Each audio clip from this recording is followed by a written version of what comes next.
Das missões que eu recebi na vida, a maior delas é ser mãe. Ao mesmo tempo que é uma grande alegria, um grande privilégio, também é uma grande responsabilidade. Mas e quando você se vê mãe de uma criança que vê o mundo totalmente diferente? É sobre isso que o programa de hoje vai falar. Eu sou a Eliane e esse é o nosso programa Conexão Feminina. Voltamos após a vinheta.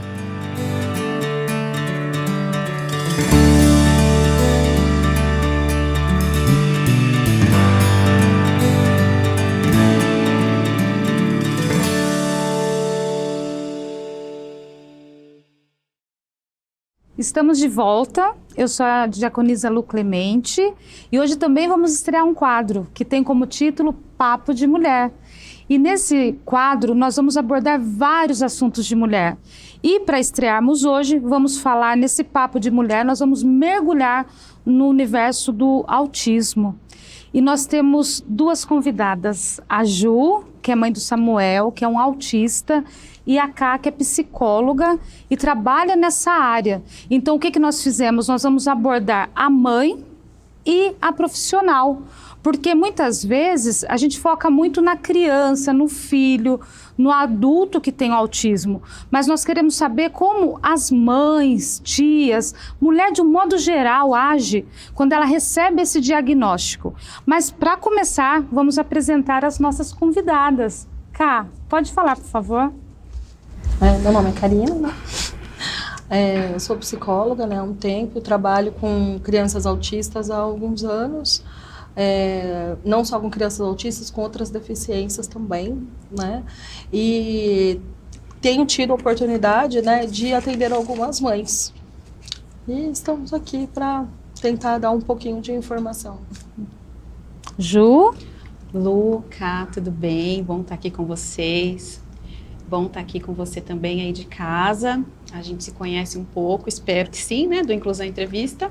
Eu sou a Juliana, eu sou mãe de 2 meninos, e do Pedro e do Samuel. E o Samuel é uma criança diagnosticada com autismo quando ele tinha 2 anos e 9 meses. E aí a gente tem vivido essa realidade do autismo. Então, talvez vocês não saibam, mas a nossa igreja tem um ministério de inclusão e ambas fazem parte desse ministério. E eu fiquei super feliz, porque sabe quando você faz um convite e a pessoa de pronto fala, estarei lá. E elas estão aqui conosco hoje, nós vamos, como eu falei, viajar nesse universo e conhecer um pouquinho, porque Ju, Ká, é um assunto muito rico e muito extenso, né? Mas hoje nós vamos conhecer um pouquinho. Ká, você atende constantemente mães que recebem o diagnóstico de seus filhos com autismo, correto? E quando elas chegam para você, como elas reagem? Elas foram lá, fizeram todos os exames, e eu gostaria antes que você começasse falando o que é o autismo. Aí a mãe chegou, o filho foi diagnosticado, e muitas vezes ela nem sabe do que se trata. E como ela chega para você nesse momento? Vamos por partes, então. Sim. O autismo ele é um transtorno do neurodesenvolvimento. O que isso significa, né? É um transtorno do neurodesenvolvimento. Significa que a criança nasceu autista. O diagnóstico pode vir em diversos momentos da vida, né? O diagnóstico tardio, né? Ele pode vir um diagnóstico precoce, pode vir um diagnóstico na idade esperada, mas significa que essa criança já nasceu autista, né? E aí os sinais, eles são observados, né, por algum profissional. Muitos casos a gente vê que as responsáveis pelas observações são as professoras, né? Na escola, que fica com aquele grande período com a criança, e aí não são todos os casos. Hoje, por conta da quantidade de informações que nós temos, muitos pais já estão ligados, né? Então, ou o pai observa, ou a professora observa, e aí essa criança é levada para um neuropediatra. Eu estou falando comumente, claro que existem outros casos, Sim. E a gente não tem tanto tempo para abordar tudo aqui, mas ela leva para um neuropediatra, esse neuropediatra faz a avaliação, pede a avaliação multidisciplinar, né, para poder fechar um diagnóstico. No lugar onde eu atendo, eu tenho uma oportunidade, é uma clínica muito grande que tem na cidade de Jundiaí. Eu tenho a oportunidade de que lá existe essa visão do cuidado da família, né? Então, a gente tem as terapias familiares, tanto o atendimento de mães, né?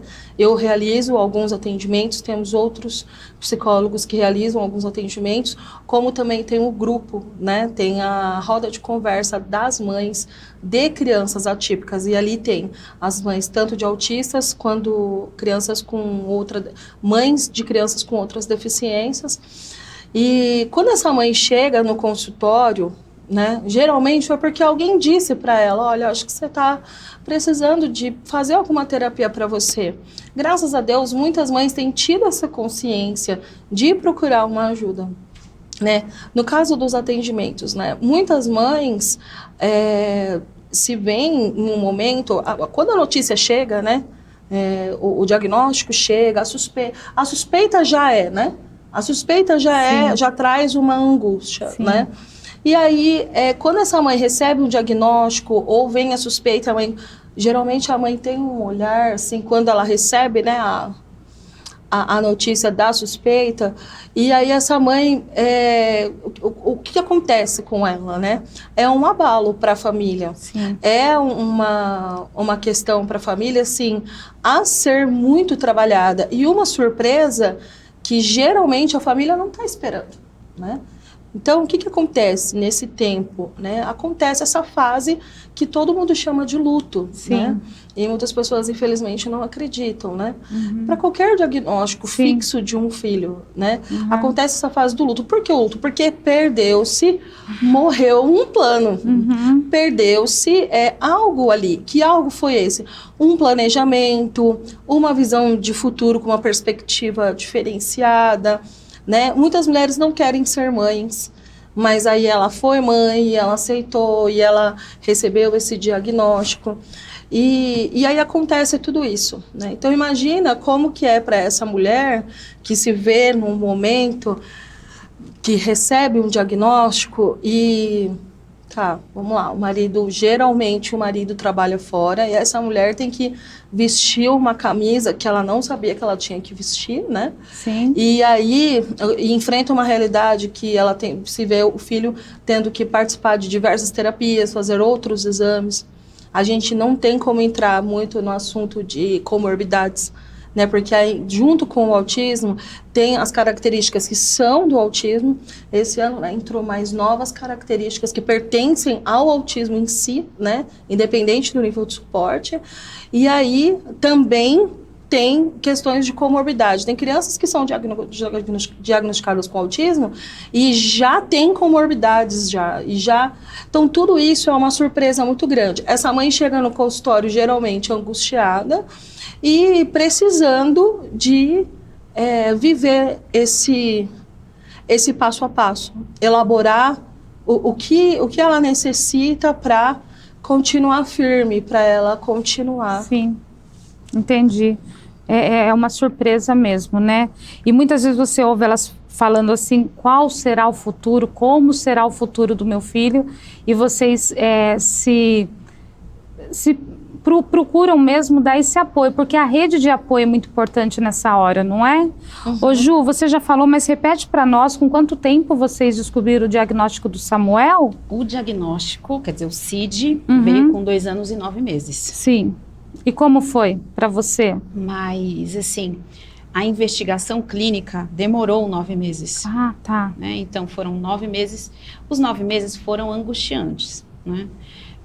Quando eu suspeitei que o Samuel tinha autismo, eu acho que ele não tinha 1 ano ainda, ele era muito pequeno. Mas aí eu queria falar para você que está me ouvindo, que eu trabalhava na época como enfermeira de saúde da família e eu fazia puericultura. Uhum. Então eu acompanhar o desenvolvimento da criança era uma atribuição minha. Então, para mim, esse olhar mais minucioso para o desenvolvimento e para o neurodesenvolvimento já estava em mim. Então, bem antes dele ter 1 ano, eu percebi que ele era uma criança diferente e no meu coração, que aí eu acredito que é Deus, no meu coração, ele tinha autismo. Sim. Só que eu não sugeria isso, né? Eu só falava com meu marido, eu acho que o Samuel, ele não consegue entender o código, o código de linguagem. Uhum. Eu falava com meu marido, ele tem algum problema aqui neurológico e ele não consegue compreender o código de linguagem. O Felipe falava, não é nada, assim, que os homens demoram um pouquinho mais, né, para perceber. Os homens enfim, até a gente mesmo demora, porque eu tinha realmente esse olhar, né, mais minucioso nesse sentido. E tinha minha mãe também, minha mãe me ajudava, ficava com o Samuel, né, para eu trabalhar, e a minha mãe também, minha mãe é formada, professora, né, tem esse olhar também para criança. Ela falava, olha, Samuel, você precisa investigar.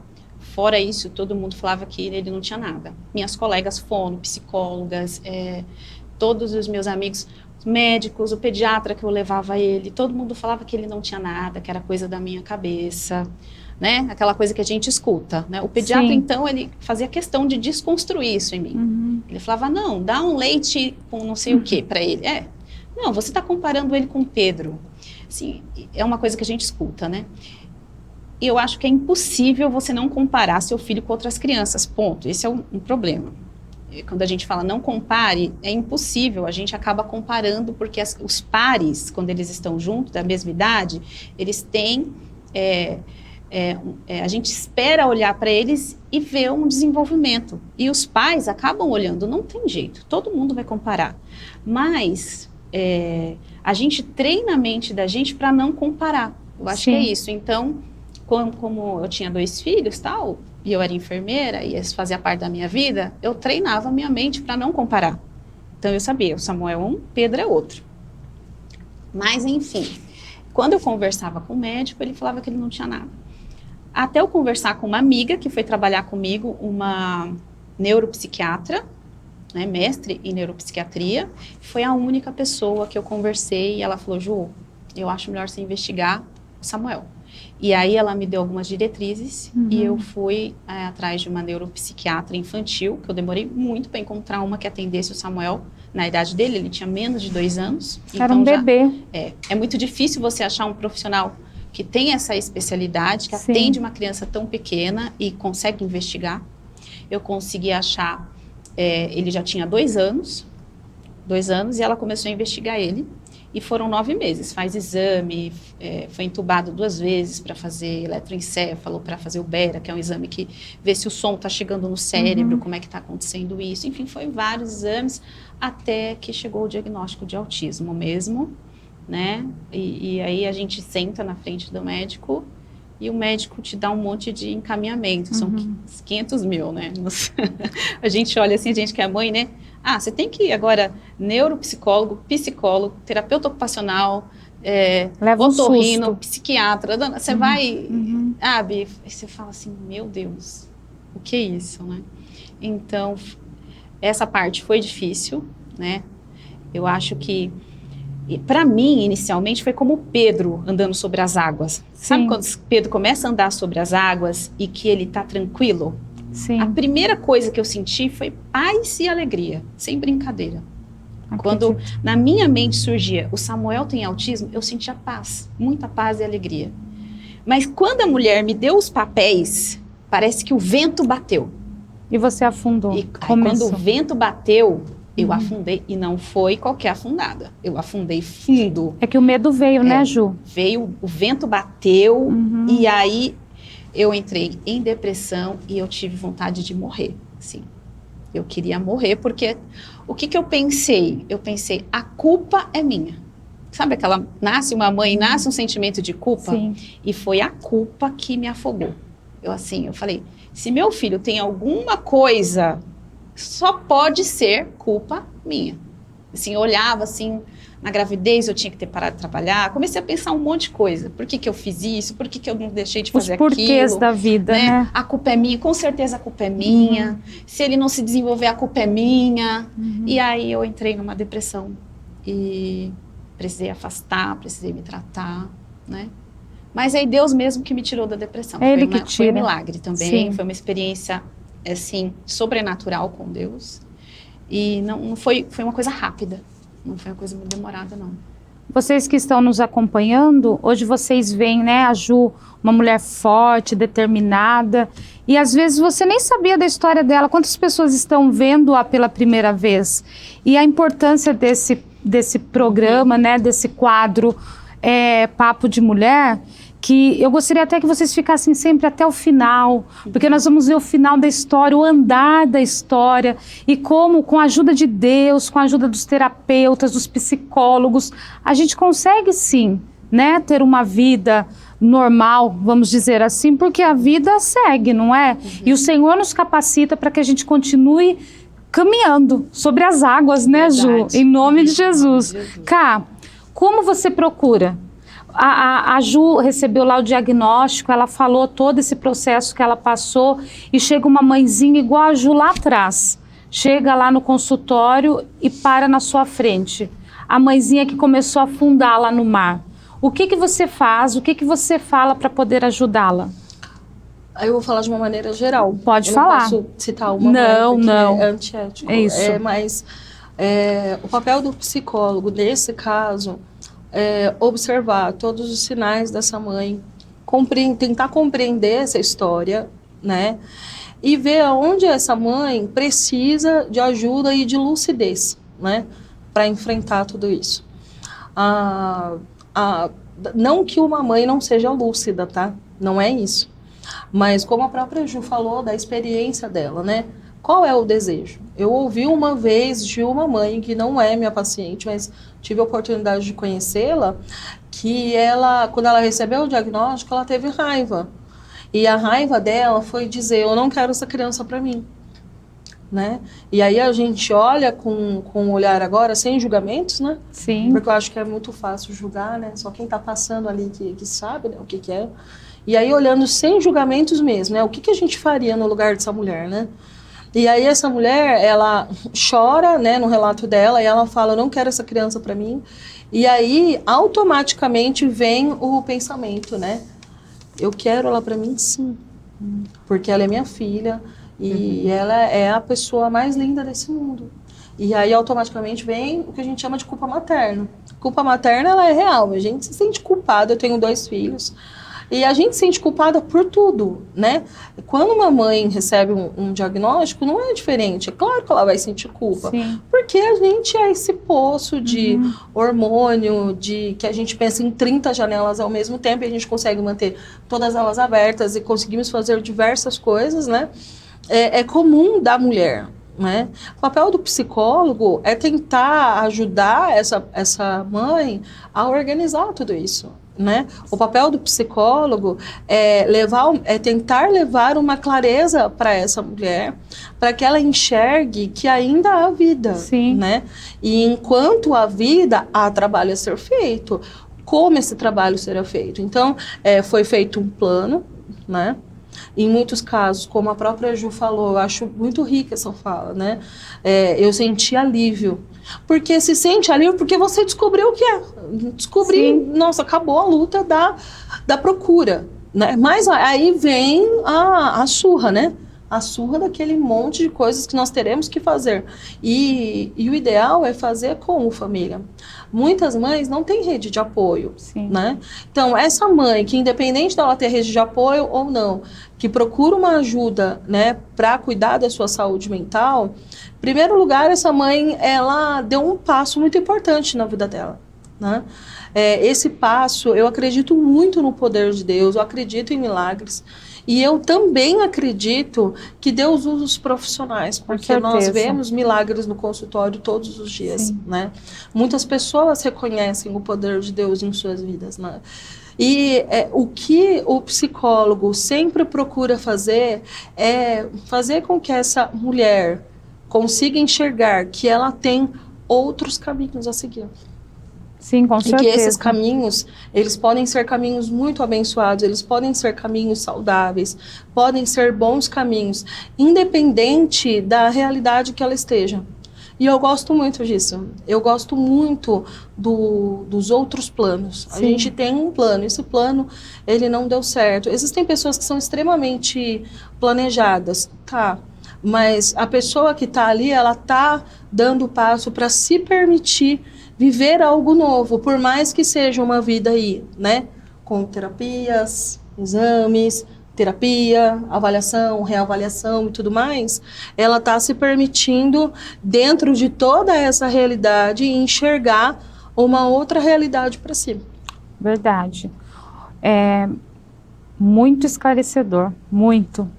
Ô Ju, aí você falou, você está ali na frente do médico, o diagnóstico saiu, você se deparou com várias guias de encaminhamentos para N especialistas, aí você falou, em algum momento, meu filho vai precisar de terapia para o resto da vida?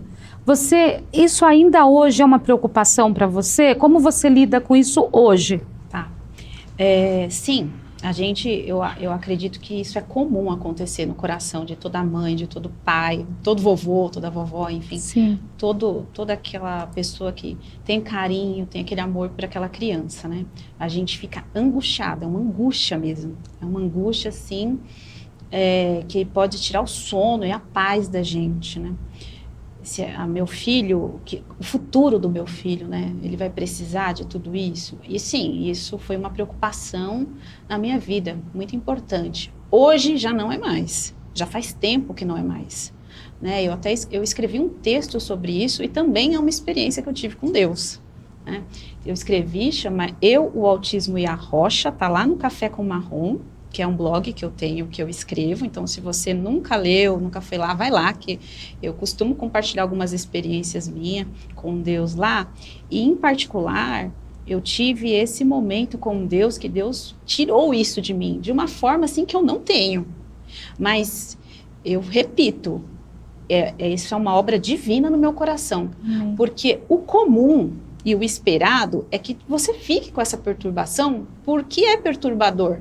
Você não sabe o amanhã, né? Mas na minha experiência com Deus, se você é mãe, está aí assistindo a gente agora, e você já teve um encontro com Jesus, talvez você possa me compreender um pouquinho melhor.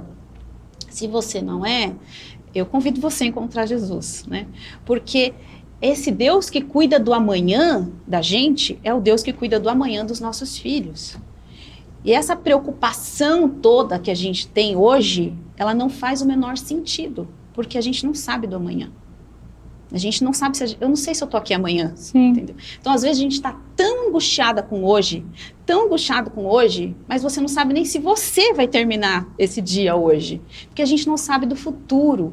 Então, a gente acaba mergulhado numa ansiedade, numa expectativa que a gente não sabe. E quantas coisas podem acontecer. E quando a gente confia os nossos filhos na mão de Deus, gente, tudo pode acontecer, porque o nosso Deus é o Deus da vida, né? O Deus do impossível. Então, assim, então, por conta da minha fé, e aí eu vou ratificar que a terapia é muito importante, porque é importante.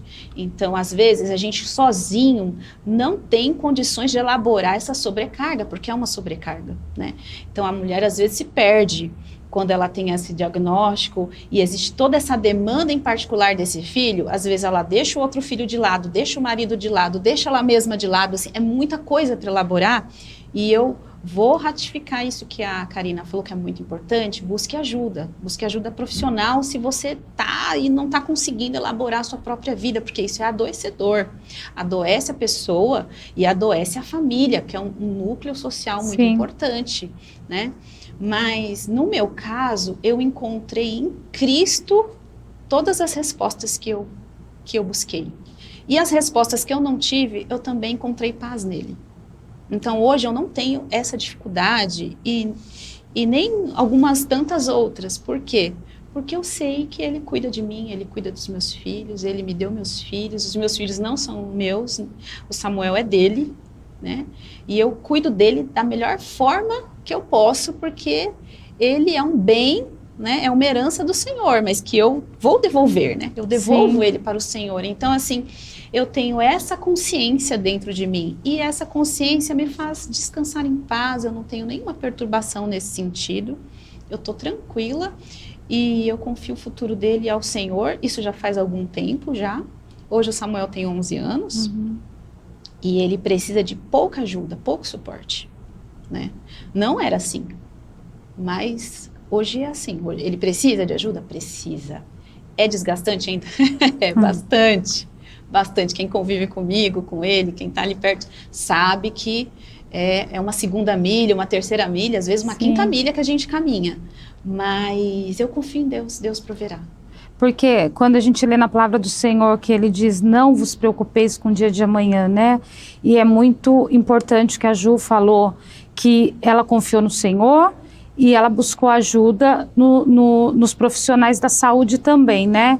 Então, você está fazendo a sua parte, Deus está fazendo a dele, você deposita toda a sua fé, toda a sua confiança no Senhor e os dois caminham juntos, a fé, o lado dos médicos. E olha como é grandioso quando ela fala assim, ele precisa de ajuda? Precisa, só que hoje menos que ontem, amanhã menos que hoje. Por quê? Porque ela está indo no caminho certo, é buscar o Senhor sobre todas as coisas e aqui na terra buscar os profissionais. O que eu posso fazer para o meu filho ter uma vida normal? Ouve muito isso, Cá? Nossa, a gente ouve. Acho que a Ju anda ouvindo também, né? Porque ele está no Ministério, na Secretaria-Geral de Inclusão. E aí eu devolvo a pergunta, né? O que é normal, né? O que é? O que é normal? Eu acho que nós fazemos o nosso normal, né? Quando a sociedade começa a ensinar sobre termos capacitistas, quando a sociedade começa a repensar em algumas falas, eu acho legal o repensar da fala normal, né? O que é normal para mim, para o Matheus, para o Estevão e para o Gessé, não é normal para a Ju. Sim. Né? O Gessé hoje tem um diagnóstico de surdez, né? A gente recebeu o diagnóstico há pouco tempo. Então, o que é normal? Né? Você tem 2 meninas, né? Eu tenho 2 meninos, ela tem 2 meninos, só que não somos famílias iguais, por mais que sejamos casadas, né? Eu acredito muito que nós temos casamentos felizes, né? Graças a Deus. Amém. Porque eu vejo, porque eu conheço vocês fora daqui. Mas a sua vida normal não é a mesma vida normal que eu tenho. E eu acho muito bacana um livro que o Matheus me deu há alguns anos, que só pelo título do livro, né, você percebe por que meu marido me deu esse livro. Organize e simplifique sua vida. Por que será, Cá? Por que será? O Matheus me deu esse livro? Por que eu tenho que organizar e simplificar a minha vida? E foi uma psicóloga que escreveu, e eu respeito muito o que está escrito ali. E é uma coisa que eu uso não só porque foi para a organização da casa, né? Porque eu sou uma pessoa organizada, meus filhos sabem disso, né? E quem trabalha comigo sabe também que eu não sou uma pessoa tão organizada. Mas, e eu acho legal as palavras que ela começa a usar no livro. E eu ganhei antes de eu fazer a psicologia. E eu levo isso hoje como para a minha vida mesmo, né? O que é funcional para você? E a gente escuta muito isso na clínica, né? Funcionalidade. E nós, inclusive, infelizmente, eu digo que nós crentes, né? Sim. A gente, às vezes, está preso num esquema tão religioso, por assim dizer, e nós não optamos para o que é funcional, né? Então, quando uma família chega, e como vai ser a vida? Como que eu posso... Você, meu amigo, funcionalidade. O que é funcional para a sua família, né? Por mais que a família recebeu esse diagnóstico, né? Quando essa psicóloga vem falar de funcionalidade, é você sentar com a tua família e ver quais são as suas necessidades. Então, como nós vamos viver em prol de manter as nossas necessidades sem olhar para as mídias sociais que continuam, infelizmente, sendo um perigo gigantesco, né? Principalmente para a família cristã, né? Então, para a família atípica, a mesma coisa. Do que você precisa, né? Vamos lá. Se o Samuel precisa ir para a igreja, né? Vocês, o Felipe é pastor, né? Então, a Ju também é uma esposa de pastor. Somos 3. Olha só. Além de tudo, você é uma esposa de pastor. Né? Além de lidar tudo. com toda essa realidade de forma humana, né? E funcional. Então, o que a Ju precisa fazer com o Samuel antes de sair de casa para ela conseguir assistir o culto? Para ser funcional. Ser funcional. Eu tiro a palavra normal da jogada e a funcionalidade particular. A funcionalidade dela não é a mesma da minha. E tem outra questão. Mas hoje ele não parava quieto no culto e eu não conseguia assistir uma pregação e a gente se cobra porque às vezes a gente não deu aquela atenção para um irmão, porque às vezes a gente não conseguiu alguma determinada coisa que a gente queria, porque o filho teve uma demanda. Sim. Mas independente da criança ser típica ou atípica, ela tem muitas demandas. Muitas. Quantas demandas você não teve com as suas filhas? Quando Né? você é de casa bebê, você é com a casa toda na bolsa. Quantas vezes acontece, a gente está saindo de casa, a criança, né, acaba acontecendo alguma coisa. Vamos ela voltar. derrubou um suco, ela derrubou alguma coisa em si, ou fez xixi, no caso de bebês tem que trocar fralda. Sim. Nós temos essas demandas independente da criança ser típica ou atípica. E a questão hoje na sociedade é que o olhar está tão voltado para as crianças com autismo, que é assim, porque é autista. E aí vem essas falas tristes Rotulou, e né, infelizes. Né? Mas é autista. E infelizmente nós vemos isso dentro da igreja, e eu aconselho muito fortemente, né, que as pessoas comecem a conversar um pouquinho mais, né? Usa a rede social pro bem, né? Sim. Segue mães atípicas, entra no blog para dar uma lida no dia a dia, segue comunidade, segue páginas de orientação, vejam outras experiências, porque quando a gente lê outras experiências, a gente acha a identificação. A gente se identifica. Eu tenho certeza que a Ju se identifica muito mais com uma mãe que tem um filho autista, que passa por algumas determinadas situações, que ela não vai se identificar comigo, certo? Mesmo tendo filhos de idades aproximadas. Sim. Porque as necessidades são diferenciadas, porém sempre pensando nessa funcionalidade. Sim. Sabe? É o que eu vejo, né? Então a gente sempre tenta apresentar para a família a funcionalidade do que você precisa. Seu filho é de qual nível de suporte? A gente sempre vai pegar para ver. A gente sabe que crianças com autismo de nível 3 de suporte é uma outra pegada, é uma outra questão, porque ele precisa de mais suporte da vida dele. Ele tem outras necessidades do que uma criança de um suporte 1, nível 1 de suporte. Por quê? Porque essa criança tem necessidades diferenciadas e não significa que é mais fácil. Exatamente. E não significa que é assim, estralou o dedo, É verdade. Não é nada disso. Então eu acho que a clínica, pelo menos a experiência que eu tenho, graças a Deus, eu trabalho num lugar que faz planos individuais, particulares, de acordo com a necessidade da família. Tem famílias que frequentam igrejas, tem famílias que não, que a família é esportista e que não vai na igreja, mas ela é esportista. Então, ela quer ir jogar, o pai e a mãe jogam, e tem um filho, né, com autismo. Então vamos lá, vamos planejar isso aqui. Então, eu acho que é legal tirar a palavra normal mesmo, né? E substituir mesmo pela funcionalidade. Verdade. Vamos lá, vamos ver o que nós precisamos e quais são os planos e conversar com os profissionais sobre isso. Verdade. Nós estamos chegando ao fim do nosso programa. Eu quero agradecer demais vocês duas, mas elas vão deixar uma palavra, né, um resuminho para cada um de nós, para vocês que estão do outro lado.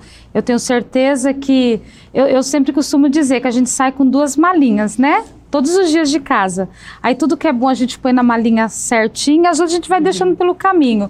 E com certeza tudo que foi falado aqui hoje a gente vai guardar lá na nossa malinha, vai rever, vai ouvir de novo. E aí, Cá, como psicóloga, serva de Deus, deixa uma palavra para as mães que estão enfrentando essa e outras situações, outras circunstâncias, né? E aí, fala lá para elas o que você gostaria de deixar. Eu gostaria de dizer muitas coisas que o tempo não permite, mas tentando ser muito sucinta. Em primeiro lugar, sempre pensar na pessoa de Jesus, né? Jesus disse que era para deixar todas as crianças chegarem até ele, né? Então, Jesus não especificou quais crianças eram para se chegar até ele. Ele falou que todas as crianças devem ter a oportunidade de chegar até ele. Então, tentar, como a Ju falou, ter um encontro com Jesus, levar a sua família a ter um encontro com Jesus, em primeiro lugar. Em segundo lugar, tentar abrir um pouco as opiniões mesmo, que são muito rígidas. Nós temos opiniões rígidas por conta da nossa construção, né, que a gente traz desde criança, e tentar mesmo olhar para o lado, olhar para frente, pegar as redes sociais em prol de si, tentar conversar com outras mães, né, Ju? Tentar abrir as portas da igreja local para que essas pessoas consigam entrar e se sentirem confortáveis e se sentirem acolhidas, né? Eu digo isso tanto para pessoas dentro da igreja, profissionais, enfim. A igreja, ela tem uma missão que é servir a sociedade. Eu gosto muito da ideia de rodas de conversa, né? Onde mães podem se sentar. E a igreja é um lugar muito precioso. O templo fica parado, o prédio fica parado lá a semana toda. E quando a gente fala de procurar ajuda, a gente pensa que é fácil, não é. Existem muitos tratamentos que são particulares, infelizmente pelo SUS, a gente está ainda dando passos muito de formiguinha pelo SUS, mas procura uma clínica de faculdade, né, onde tem estudantes muito capacitados que estão sendo supervisionados para algum tipo de ajuda, né? Esses estudantes também podem fazer trabalhos nas igrejas, né? Para quem não tem condição, para quem tem condição, para quem tem convênio, vai atrás, né? Em muitos casos precisa de uma liminar de justiça, vai atrás. O meu conselho assim, é não ficar parado. Não ficar parado. Muito joelho no chão, entregar tudo na mão de Deus e abrir a mente para que esses caminhos, eles se apresentem de uma forma clara para nós. Muito obrigada, Ká. Ju, a sua vida não parou diante do diagnóstico do Samuel. Você está aí trabalhando constantemente, esposa do pastor Felipe, 2 filhos. Hoje, graças a Deus, está à frente da nossa Secretaria de Inclusão. Deixa também uma mensagem. A gente fala muito mãe, né? Mas vocês mesmo focaram. Tem avós, tias, amigas, as cuidadoras, verdade. Quantas mulheres, né? Então, deixa um recadinho para elas, por gentileza. Mulheres e também pais, em alguns casos. Não sei se a Karina já trabalhou com isso, são poucos, são bem menores, né? Mas existem mães que também não conseguem lidar e são os pais, elas vão embora ou elas não conseguem lidar. Também tem pais que lidam com o autismo sozinhos. Mas eu gostaria de falar para você que, independente de quem quer que você seja e você está aí lidando com o autismo, que a resposta para o autismo é Cristo. É Cristo a resposta para o autismo. Cristo é a resposta para qualquer questão que aparece na vida do ser humano. Ele é a resposta. E para o autismo não é diferente. Não importa qual seja o obstáculo que você esteja enfrentando, eu quero que você saiba que Jesus é a resposta. Ele é o caminho, ele pode te ajudar. Pode ajudar a você a lidar com essa dor que você está sentindo, a ajudar você a elaborar todo esse sentimento, essa situação, e te dar equilíbrio tal para você viver uma vida em abundância. Eu nem vou usar a palavra felicidade, porque eu acho que isso a gente pode conversar muito sobre o que quer dizer isso, né? Mas eu acho que a gente tem que viver a vida cheia de vida, né? É uma vida que é cheia de vida.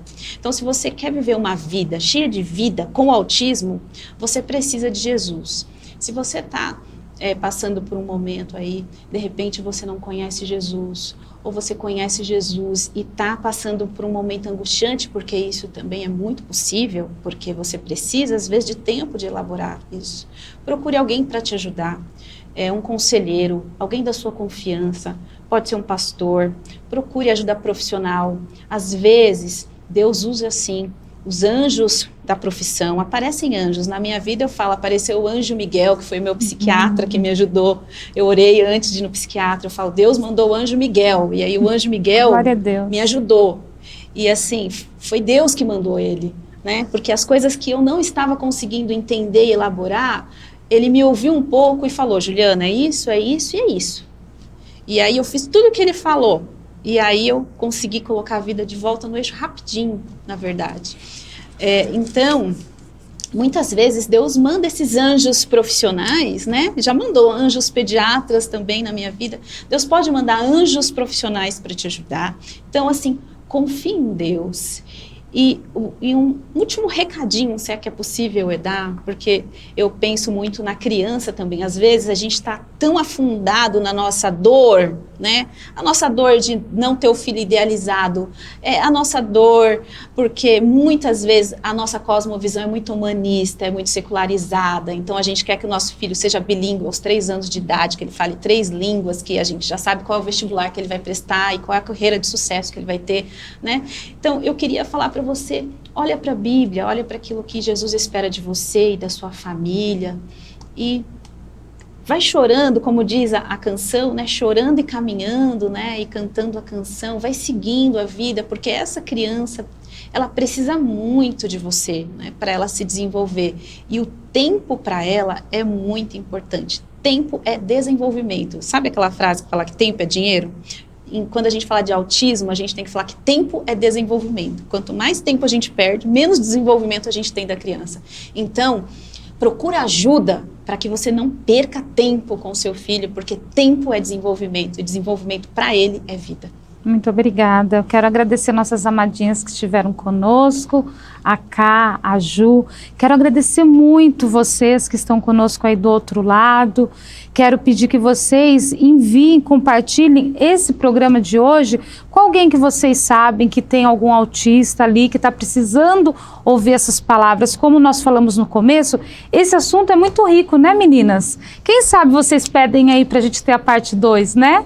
E a gente volta aqui e fala sobre esse assunto novamente. Mas não sai daí. Daqui a pouco a nossa missionária Eliane volta aqui conosco.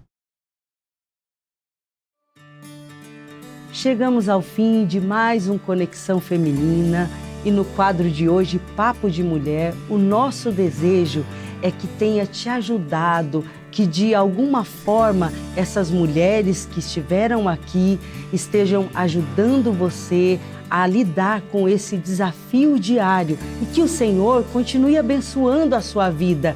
Ele é o seu ajudador, não se esqueça nem um momento disso.